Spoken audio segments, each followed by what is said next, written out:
Good evening. Good evening.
March, 1842. Dear Ellen, thank you for your kind words and sentiments.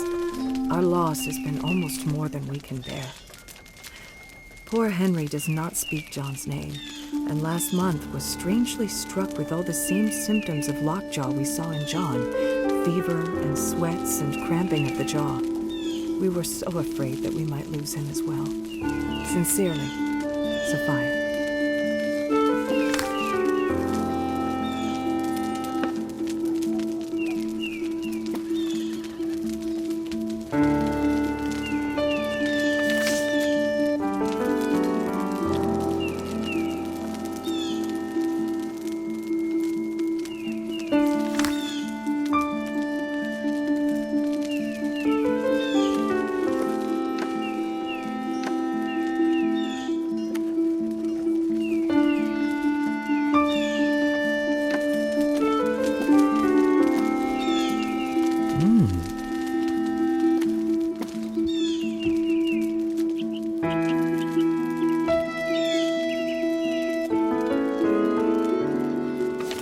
Dear Mr. Greeley, my brother, Henry Thoreau, has asked me to send you this manuscript of his first book. He says that you have been much interested in his shorter works and may take this as well. The book follows a boat trip taken with our late brother John on the Concord and Merrimack rivers and is a meditation on the cyclical nature of time, true friendship, and the understanding of death. I am certain you will find it worthy. Yours, Sophia Thoreau. Henry and John have decided to start their own school, Father. It means they won't be able to help much in the pencil factory, but they already have several students promised to attend, and it will be a fine, uncommon school, won't it, Henry?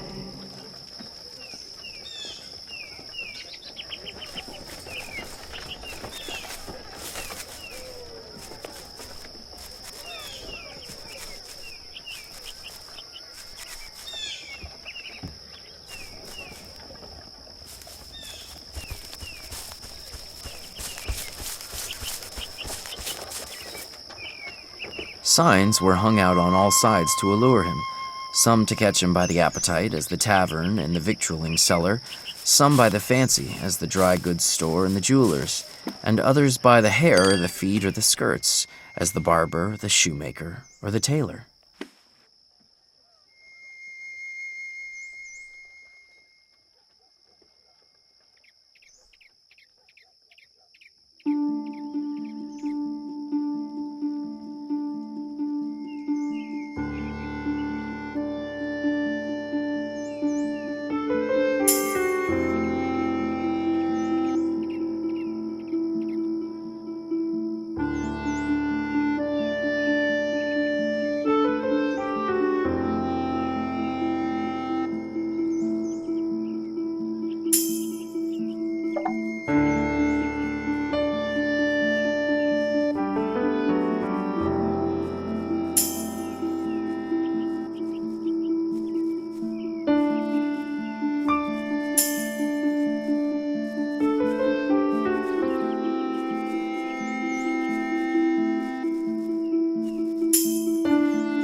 Hello then, Henry. Here for your mail or just snooping for news? I hear there will be a rally soon about these slavery questions. That abolitionist from Boston, Mr. Garrison, will be speaking, but I don't know much about such things.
Interesting.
Ah, there you are, Henry.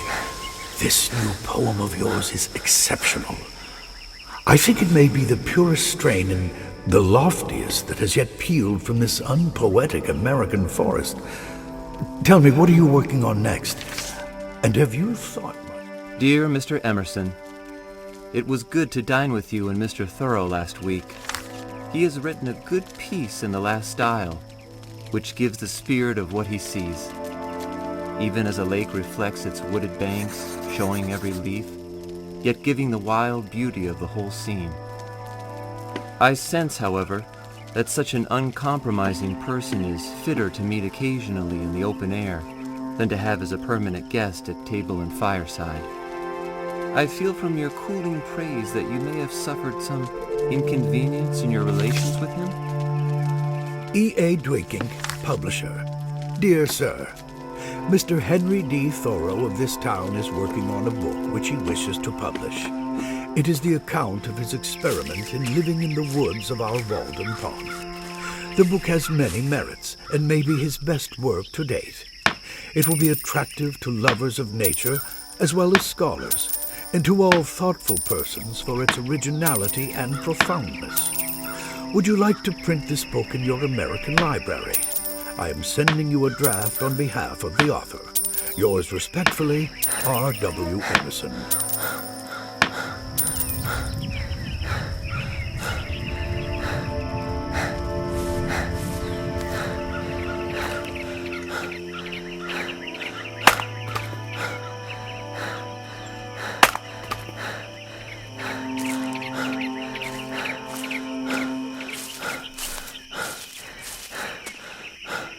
Many men walk by day, few walk by night.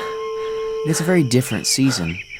Chancing to take a memorable walk by moonlight some years ago, I resolved to take more such walks and make acquaintance with another side of nature.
Sometimes, on Sundays, I heard the bells, the Lincoln, Acton, Bedford, or Concord bell, when the wind was favorable, a faint, sweet, and, as it were, natural melody, worth importing into the wilderness.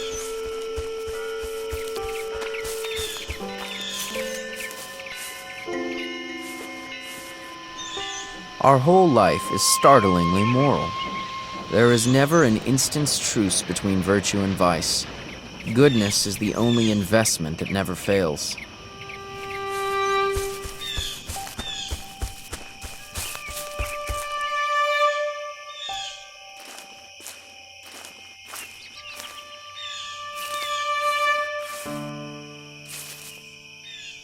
What shall I learn of beans or beans of me? I cherish them, I hoe them, early and late I have an eye to them, and this is my day's work. In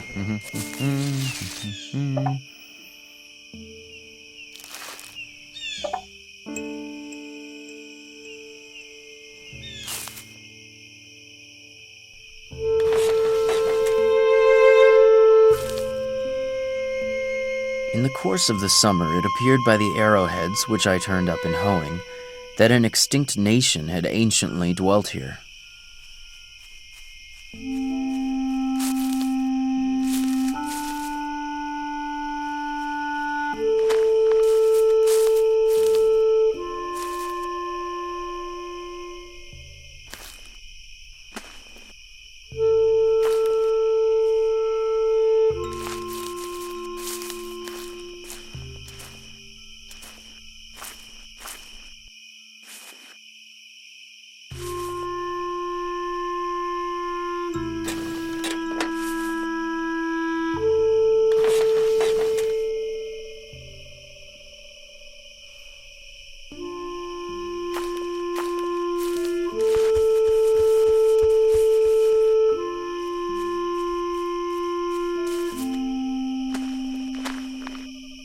Fellow travelers, as they rattled by, compared it aloud with the fields which they had passed, so that I came to know how I stood in the agricultural world.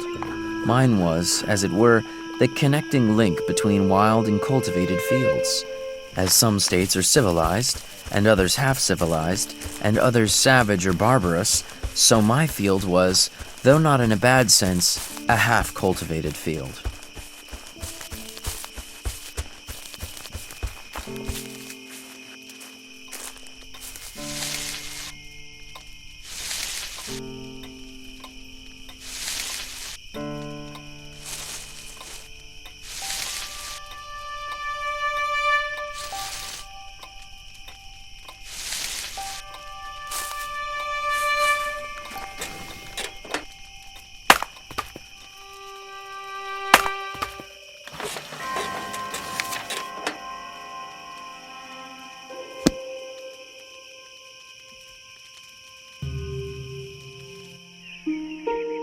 I left the woods for as good a reason as I went there.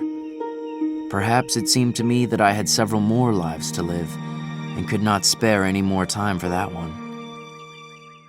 I learned this, at least, by my experiment.